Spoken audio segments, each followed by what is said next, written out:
বৈষম্য বিরোধী ছাত্র জনতার গণঅভ্যুত্থানে নিহত আবু সাইদ কিংবা মুগ্ধের নাম ছড়িয়ে গেছে দেশে বিদেশে। অথচ একই আন্দোলনে নিহত অনেকের নাম পরিচয় জানে না অনেক মানুষ।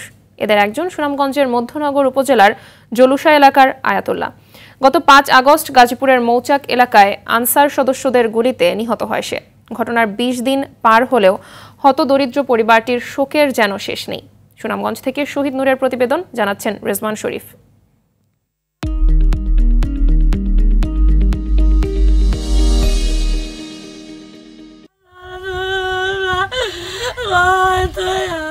আহাজারি যেন থামছেই না। ছাত্র জনতার আন্দোলনে শহীদ আয়াতুল্লাহর মায়ের। প্রতিবেশীরাও তার কান্না থামাতে এসে ফিরছেন অশ্রুসিক্ত নয়নে। হতদরিদ্র পরিবারের মেধাবী ছেলের অকাল প্রয়াণে শোকে কাতর স্বজনরাও।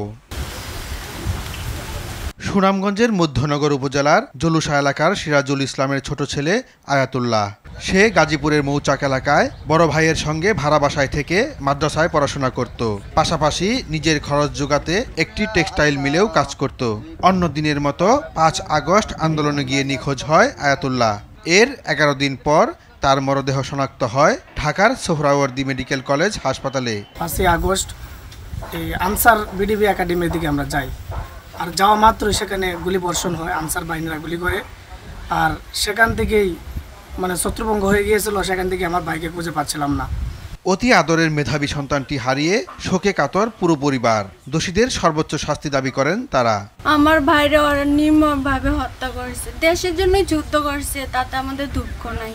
কিন্তু আমার ভাইরা এমনি যে হত্যা করছে তার বিচার চাই আমি সরকারের কাছে। ইসলাম ধর্মের মধ্যে তো গেছে, এর বিচারটা দিয়ে আমরা চাই।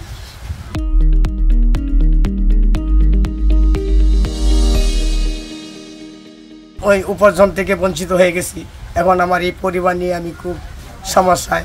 সদা হাসি খুশি আয়াতুল্লাহর স্বপ্ন ছিল একজন আলেম হওয়ার। ছেলেটির অকাল প্রয়াণে হতবিহ্বল এলাকাবাসীও। সে আমাদের গর্ব, হাওড় অঞ্চলের অহংকার। দিনের রাস্তায় সবসময় থাকত, দিনের জন্য কান্ত। আমরা এখন পর্যন্ত সরকারের কাছ থেকে ভালো কিছু অনুদান পাচ্ছি না। এই অবস্থায় আয়াতুল্লাহর পরিবারের পাশে থাকার কথা জানিয়েছে স্থানীয় প্রশাসন। সর্বোচ্চ পরিমাণ আমরা সহযোগিতা করার চেষ্টা করব, তিনি যাতে ভালোভাবে চলতে পারেন। বৈষম্যহীন সমাজ গঠনে আয়াতুল্লাহর আত্মত্যাগ সার্থক হবে, এমনটাই চাওয়া সবার। রেজওয়ান শরীফ, RTV।